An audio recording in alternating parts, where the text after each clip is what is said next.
On a parlé de votre sœur, évidemment, Emmanuelle. Vous avez démarré au cinéma avec elle en 1994, film de Claude Miller, Le Sourire. Tout à l'heure, au début de l'émission, on parlait d'un premier film dénudé, mais évidemment sublimé par Claude Miller. Il faut dire que vous jouiez une stripteaseuse. Ouais. Et Emmanuelle avait le premier rôle, et vous démarriez, donc évidemment, vous aviez un petit rôle, ça donne ça. Qu'est-ce qu'elle veut, la pépette? 2 places assises, s'il vous plaît, mademoiselle. Ah, y a pas de place assise, y a que des places debout. Qu'est-ce que tu préfères? Alors 2 debout. Prenez-moi le bras.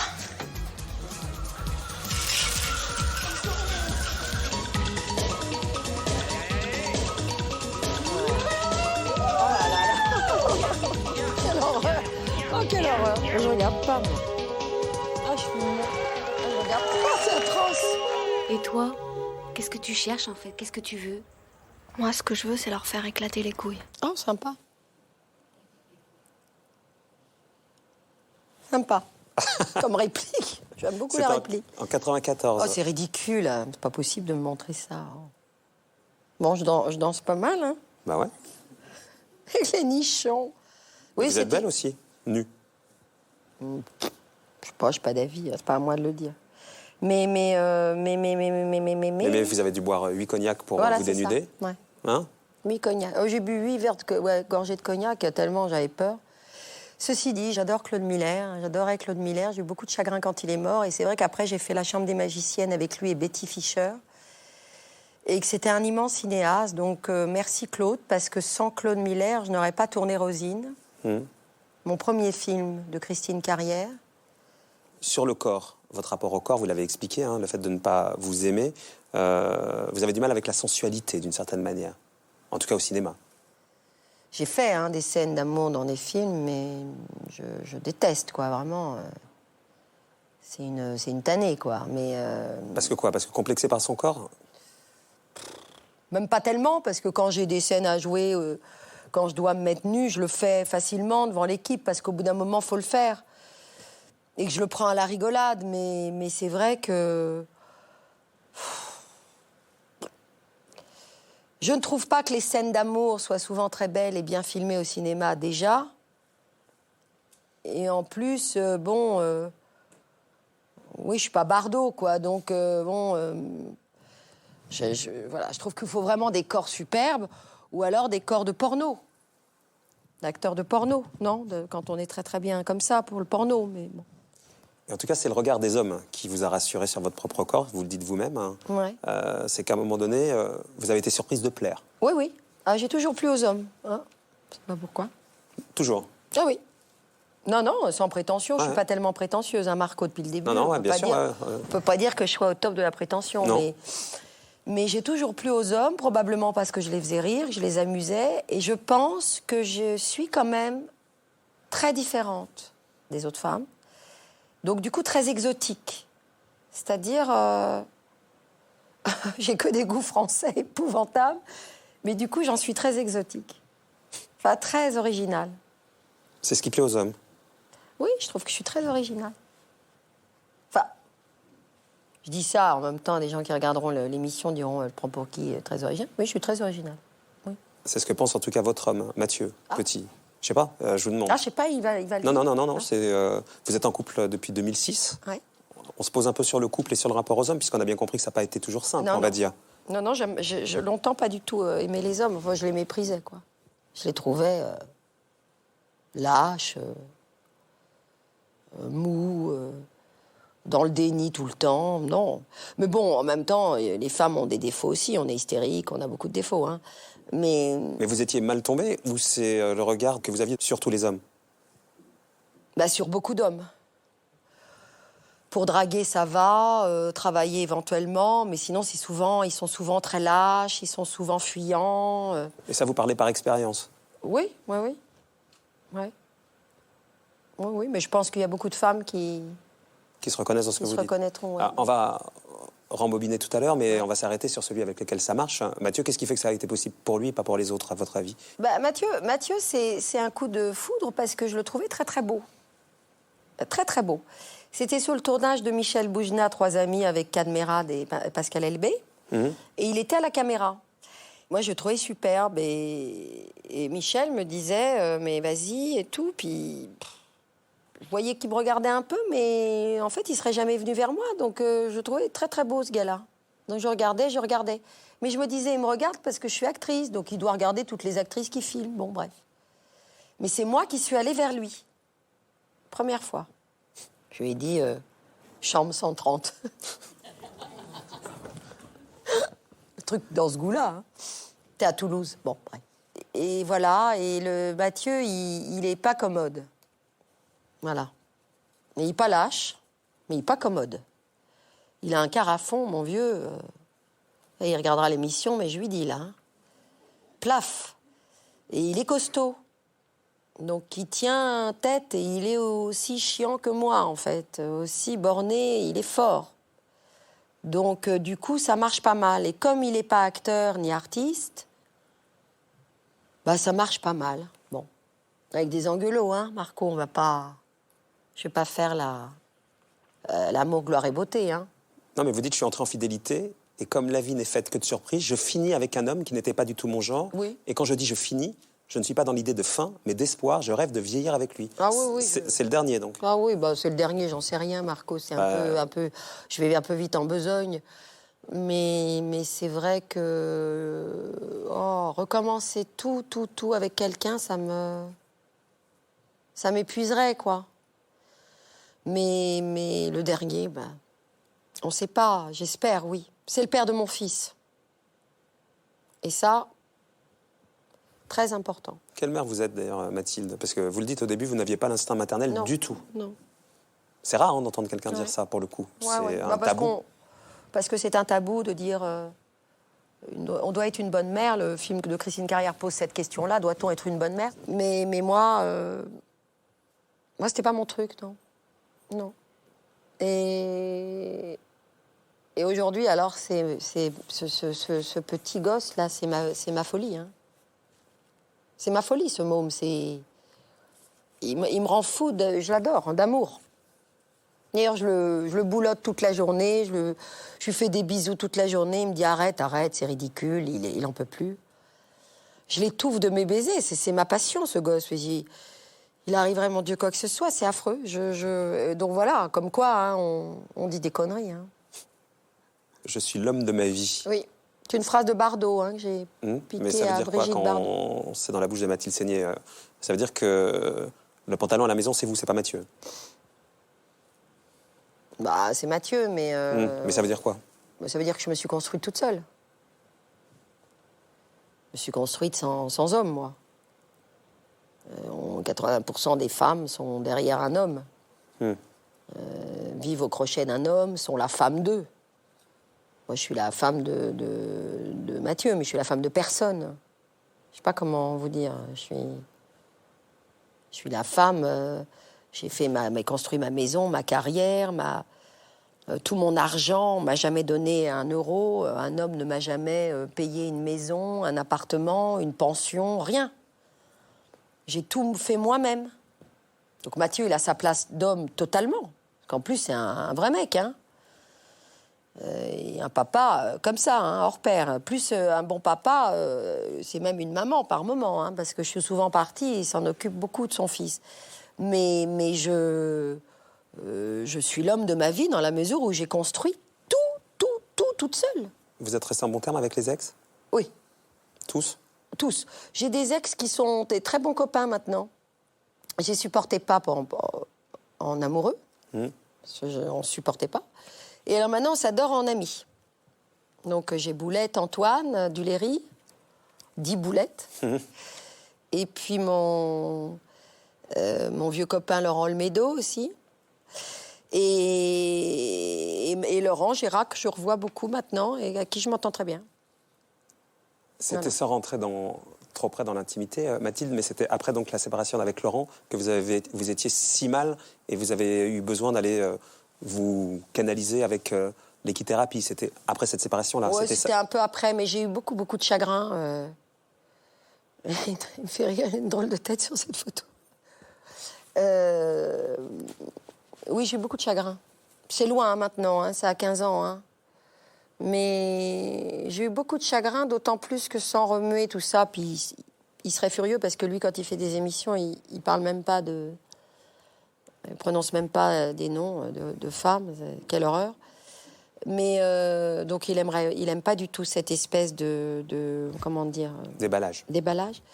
Mais j'avais beaucoup de chagrin. Ça s'était fait dans des conditions très difficiles. Et j'avais appris par les journaux, je crois, qu'il était avec Linda Lemay. J'avais eu du chagrin, ouais, beaucoup. Mais bon, c'est la vie. C'est la vie. Il n'y a que ça, mais j'ai adoré ce type. Et j'ai l'honnêteté de reconnaître aujourd'hui, d'ailleurs, qu'il a un talent exceptionnel. Et c'était votre miroir, puisque vous dites la première fois qu'on a dîné ensemble, parlant avec lui, j'ai eu l'impression d'avoir mon double en face de moi. Oui, mais Laurent et moi, on se ressemblait. On se ressemble beaucoup. On pourrait être frères et sœurs, et en fait, le problème, il était là. Il était d'abord qu'à l'époque, moi, j'étais pas facile, que j'ai un caractère épouvantable, qu'en plus, il était plus connu que moi, et que du coup, ça devait me renvoyer à mon enfance, de ce dont on a parlé tout à l'heure. Avec Emmanuel. Probablement avec Emmanuel, quelque chose, de ne pas exister, et ça me faisait souffrir. Que je lui faisais une vie épouvantable et qu'à un moment donné, il a dû en avoir ras-le-bol. Donc je suis responsable, et on est toujours responsable dans la vie. On a la vie qu'on mérite, hein, on a la vie qu'on... Donc voilà, aujourd'hui je lui en veux pas, mais les circonstances de la séparation étaient très violentes. Mais j'ai adoré ce type, je l'adore toujours autrement, et je suis toujours complètement admirative de son immense talent. Voilà. La vie a avancé, le petit Louis, il a une maman, ultra populaire, évidemment, Oui. parce que finalement, très nature, très directe, qui dit ce qu'elle pense. Ça va si je dis un peu franchouillarde, ou vous le prenez mal? Moi, je prends plus rien mal, Marco. Mais ça va comme mot? Je suis vachement zen, là, dans Ouais. la baignoire d'Yvan, là. Oh non, bien, ça va très bien. En tout cas, cash, voilà. Cash, et ça date pas d'hier. Regardez cette archive. Vous êtes chez Nicolas Hulot. À l'époque, il présente une émission qui s'appelle Mercredi Moi Tout. Oh là là. Très bon jeu de mots d'ailleurs, évidemment. Vous aviez 14 ans et on vous parle d'un film. Vous êtes l'une des enfants qui entoure Nicolas. E.T., qui fait l'unanimité à l'époque, évidemment. Il y en a une qui n'aime pas. Ah. Est-ce que, par exemple, il y en a certains d'entre vous qui ont vu E.T. Moi, je ne l'ai pas vu, mais j'en entends tellement parler que j'aimerais d'abord savoir ce que vous en pensez, vous. Qu'est-ce qu'il a vu, E.T. Moi, je l'ai vu. J'ai trouvé ça, c'est très bien, c'est plein de sentiments. Qu'est-ce qu'il n'a pas aimé? Moi, pas tellement. Parce que je trouve que c'est un peu pour les enfants. C'est pas tellement pour les adultes, et puis c'est un peu long comme film. La fin est très longue. Ah, c'est génial. Déjà à l'époque. Toujours plus maligne que les autres. C'est ça, le contre-pied. Ouais. C'est vraiment le syndrome de... Je sais pas, les psychanalystes qui vont me regarder là dans votre émission vont se régaler. J'ai vraiment le syndrome de la brebis égarée, quoi. C'est-à-dire vraiment le truc de... Je pars du troupeau.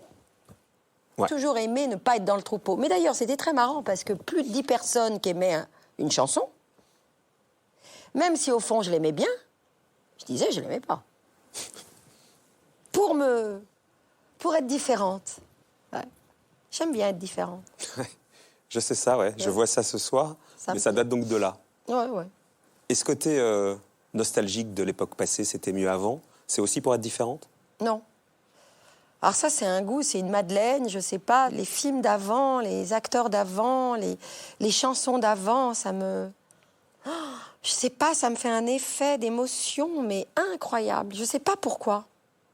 C'est comme si j'avais pas envie que la vie avance. Vous voyez, c'est... Je dois avoir voulu que le temps s'arrête, je pense. Est-ce que vous savez pourquoi, Mathilde? Bah, pourquoi? J'en sais rien. Pourquoi? Parce que je dois avoir peur de vieillir, de la mort, tout ça. J'en sais rien. Donc, du coup, je suis plongée dans le passé, le présent. Mais c'est vrai que tout ce qui est d'aujourd'hui, je suis un peu nostalgique. Un peu trop, d'ailleurs. C'est un peu dommage. Mais j'ai des goûts vraiment, très sincèrement, d'avant, ouais. Mais par exemple, votre petit garçon, dont vous parlez si bien, Louis, il va être connecté, évidemment, à tout ce qui est de sa génération. Oh bah, il est déjà, hein. Bah ouais. Ouais. Et Ça m'énerve. mais chez vous, est-ce qu'il n'y a pas c'est pas devenu une posture, un peu tout ça aussi, le côté c'était mieux avant d'une certaine manière, Mathilde. Non. Vous l'accentuez en tout cas, même évidemment qu'il y a un fond de vérité, on le voit bien et on commence à vous comprendre et vous connaître depuis le temps, mais est-ce que vous dites j'aime bien être différente et donc vous surjouez ça à fond, même si la réalité est là hein, pour vous, mais vous aimez bien en tout cas Peut-être. l'affirmer. Il y a eu pendant des années de la provocation là-dedans. Hein. Voilà. Mais là, non. Maintenant, non. Mais pendant des années, oui. Oui.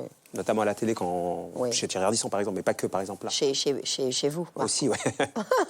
Vraiment différente. Vous dites ce que vous pensez, c'est-à-dire que quand, par exemple, vous sortez un film qui s'appelle Vive la République, et vous dites à ce moment-là que vous préférez Chirac à Jospin, Ah oui. Éric Rochant, le réalisateur, vous insulte en vous disant, mais enfin, on dit pas ça, dans le show business, tout le monde est de gauche, dis que t'es de gauche, sinon tu réussiras jamais, et vous continuez à le dire. Parce que je suis pas hypocrite. Bah, c'est bien, ça, c'est que c'est rare, ça. Non, mais je veux dire. Alors, non, mais Moi, par je exemple... suis pas de droite, hein. Non. Mais moi, je m'en fiche, quoi. Ouais. Mon grand-père, il était gaulliste. On peut Ouais. être bien, être de droite, on peut être bien, être de gauche. Tout à Je veux fait. dire, ça veut rien dire. Non, quoi. mais je- NTM, j'ai vu, ils me font chier. Ouais. Ils me font chier parce que ils me font chier parce qu'ils sont à la télé, ils ont fumé 50 pétards, ils sont moches, Ouais. ils sont sales. Mhm. Et ils sont là, vas-y, je encule la société, putain, vas-y et tout. Et ça m'intéresse pas parce Ouais. qu'ils font quand même, la société, elle achète quand même leurs disques. Qui a de bourgeois en vous? De bourgeois.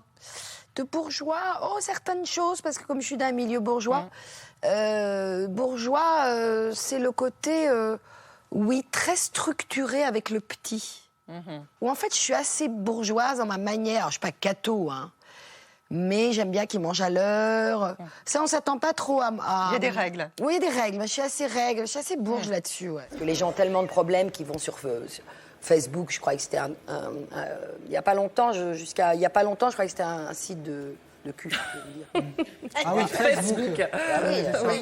Mais alors moi, je peux vous faire On m'a des dit t'es propositions. sur Facebook. J'ai dit ah non, quelle horreur. Quand vous voyez dans les talk-shows, principalement... Oh mon Dieu, je suis épuisée. Je me trouve rigolote quand même. Je me trouve rigolote.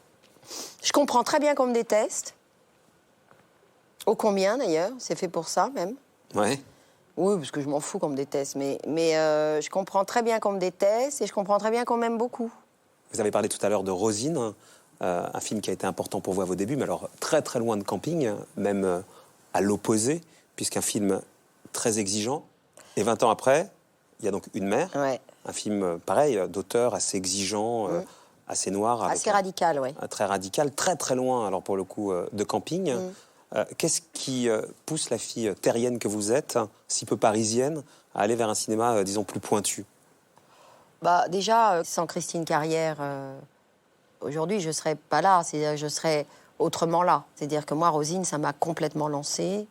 Sans Rosine, je ne sais pas si j'aurais fait ce métier, si j'aurais été connue.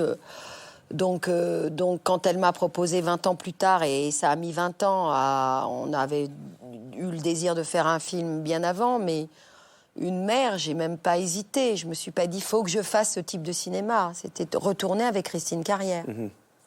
Et j'espère réintéresser, ou pas, des cinéastes comme ça. Comme j'ai une image très forte... et très marqué. Il y a parfois des cinéastes qui veulent même pas me rencontrer, quoi. Voilà. C'est ça que je dis. Parce que, bon...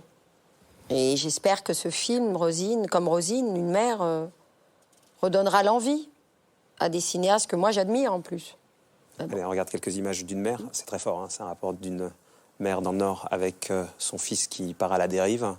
Et elle l'aime malgré tout, mais c'est un mélange de haine, d'amour. C'est une mère, quoi.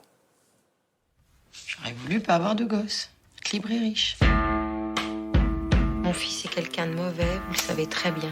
Vous n'avez rien, juste des menaces. Il en faut beaucoup plus pour qu'une mère porte plainte contre son fils. Depuis le début, tu fiches ma vie en l'air et tu continues jusqu'à quand? Je m'en fous de ta vie, moi. Mais moi aussi, maintenant, je m'en fous de ta vie. C'est pas demandé à me faire. Franchement, je sais plus. On me dit que t'es irrécupérable, mais tu te rends compte d'entendre ça, irrécupérable? La ferme, je te dis. Un César, c'est possible, Mathilde? Oh non, je m'en fous. C'est vrai? Vraiment, ça m'a travaillé longtemps, puis Ouais. là, je m'en fous. Comme j'ai plus été nommée depuis une hirondelle, pourquoi, j'en sais rien. Et puis qu'après mon fameux dérapage, mon avis, je le serai plus jamais. Voilà, donc la question se pose plus en fait. Le dérapage, on va le regarder, Mathilde. Il faut dire qu'il y a... non. Bah si, il y a que vous qui pouvez faire ça, mais ce qui m'intéresse, c'est évidemment, vous, qu'est-ce qui fait que vous êtes comme ça sur la scène des Césars, parce que c'est pas votre pote Joe Star qui a le César, bah vous voulez partager le César de Michel Blanc. Regardez, j'aimerais qu'on comprenne.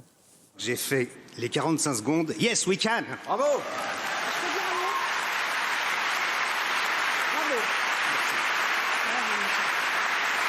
Je voudrais juste dire un tout petit mot. Est-ce que j'ai le droit de faire ça ou pas? Je voudrais faire... Bah, s'il peut venir, mais je sais pas si on a le droit. Rien de non, sexuel, on n'a pas le droit. Mathilde. Hein? Rien de sexuel? Rien de sexuel. Juste, je voudrais qu'il monte, Didier. Ouais. Parce que j'adore, je suis ravie que tu l'aies, Michel, mais je voulais que ce... Enfin, voilà, pardon. Oh mon Dieu. Mais... Voilà, Didier, t'es où, mon Didou? Sinon, je propose un truc. Viens. On peut avoir la garde alternée. Non, voilà. Hein? Une semaine sur 2 et la moitié des vacances scolaires. Voilà. Mais il faut pas Merci, Mathilde. Merci. Non, tu n'as pas le droit. Bon. Non, c'est fini? Bien, oui, on enchaîne, on continue de... Ah bon? On n'a pas que ça à faire. On va revoir Didier tout à l'heure. C'est hyper réglementé, votre truc. Oui, c'est très cadré. Bon, bah bonsoir. Bon, je m'en voudrais... Merci, Mathilde. Je m'en voudrais de... Je vais rester toute la soirée. Mathilde. Oh, c'est pas très grave, hein. Mais qu'est-ce qui vous prend, quand même, Mathilde? Vous savez bien qu'on n'a pas les codes. C'est pas dans les codes. Oh. Je signale quand même en passant, après 3 ans de violence à mon égard sur ça, qu'il y en a plein qui dérapent tout le temps et on s'en fout. Moi, ce qui m'intéresse, c'est... je ne vais pas vous dire, alors vous avez dérapé, je m'en fiche. Qu'est-ce qui fait qu'à un moment donné, la personnalité de Mathilde Seigner sur scène... Déjà, il y a une chose que personne n'a jamais compris et expliqué, parce qu'il y a quand même des limites dans le cerveau humain, c'est que je tournais ce jour-là avec lui. Et que c'est quand même une explication importante à donner. C'est qu'on sortait du tournage 1 heure avant ça. Bon. Donc déjà, vous imaginez, Marco, que ça donne pas la même attitude. C'est pas comme si j'avais pas vu Didier depuis des mois. Vous êtes encore dans la complicité du tournage. Oui, on est dans l'ambiance, on a déconné toute la journée, on est là, on redéconne. C'est un peu ça l'idée. Que moi, et je dis la vérité là, ils m'ont toute la journée, tous, je sais pas comment... Enfin, j'aime pas ce mot bourrer le mou, non, ça fait moche. Ouais, mais bon. S'il l'a pas, tu dis un mot. Stéphanie Murat, Lisa Azuelos, je le dis, hein, je balance, parce qu'eux, ils en ont pas pris dans la gueule, mais moi, oui, donc je peux régler 2-3 comptes. Et que toute la journée, tu dis un mot, il faut que ce soit lui qui le laisse, et tata. Donc j'étais un peu, vous voyez ou pas ce que je veux dire? Conditionnée, Mathilde. Conditionnée. Et comme je suis quelqu'un de spontané, ça a donné cette connerie. Maintenant, moi, je demande à la justice de me mettre en prison, comme ça, je purgerai ma peine pendant 1 an pour ça, parce que comme ça, au moins, on ne me parlera plus jamais. Parce que quand je revois la séquence, franchement, c'est... Dis donc, tout ça pour ça. Hein. On se demande, c'est peut-être parce qu'on est populaire, qu'on en prend autant dans la gueule, qu'on n'est pas chic, qu'on n'a pas la carte. Je sais pas. Très curieux. Un mot sur Joe Star. Ouais, moi, je l'aime beaucoup. Ouais, vous avez vu l'archive... Avant, chez Ardisson, avant de le connaître, vous le détestiez. Hein. Il représentait tout ce que vous détestez. Parce que je déteste le rap. Oui, et puis maintenant, vous l'avez rencontré. Ah oui, mais j'adore le mec et l'acteur. J'aime pas le rap. Hein. Oui, mais à l'époque, vous trouvez ils étaient moches, ils étaient sales et machin. Est-ce que c'est pas aussi une clé du personnage de Mathilde? Vous avez des avis à l'emporte-pièce avant de connaître, et puis quand vous connaissez, finalement, vous êtes beaucoup plus tendre et vous êtes beaucoup plus ouverte qu'on peut l'imaginer. Voilà. Mais je suis exactement... en fait, je suis exactement ce que les gens pensent de moi. C'est ça qui est drôle. C'est-à-dire qu'en fait, moi, les gens me détestent et ils ont des jugements à l'emporte-pièce en ce qui me concerne. Quand ils me rencontrent, ils sont contents, mais moi, je fais pareil. Je suis un peu comme ça. C'est vrai, c'est juste. C'est juste. Est-ce que vous diriez aujourd'hui, après tout ça, que votre carrière vous a fragilisé, finalement? Oui, elle m'a fragilisée, oui. Elle m'a fragilisée, mais j'ai pas dit mon dernier mot. Là, je sens que, voilà, je passe un peu à autre chose. Médiatiquement aussi, d'ailleurs. Dans mes choix d'émission aussi, d'ailleurs. et dans mes choix de films aussi. Donc ce que ça donnera, je n'en sais rien, mais en tout cas, j'aspire à autre chose. Donc je suis plutôt dans une période sereine, en fait. Je me sens bien, quoi. Je me sens plutôt bien en ce moment, voilà. Dans votre métier, dans votre notoriété, ça n'a pas toujours été le cas. Vous disiez, si c'était à refaire la notoriété, je ne suis pas sûr, finalement. Non. Non, la notoriété, non. Travailler et vivre de mon métier, oui, mais la notoriété, non. Même les gens, même l'amitié est compliquée, même la jalousie, les envies, les gens qui sont toujours sur une jambe parce qu'ils ne savent pas comment bouger leur corps devant vous, parce qu'ils sont mal à l'aise, qui en même temps vous disent des vacheries, vous déversent des poubelles parce que ça les valorise de vous dévaloriser. Ouais, j'ai trouvé ça compliqué, ouais. Le rapport humain est compliqué quand on est connu, oui. Oui, oui. Comédienne, en tout cas, vous gardez. Oui.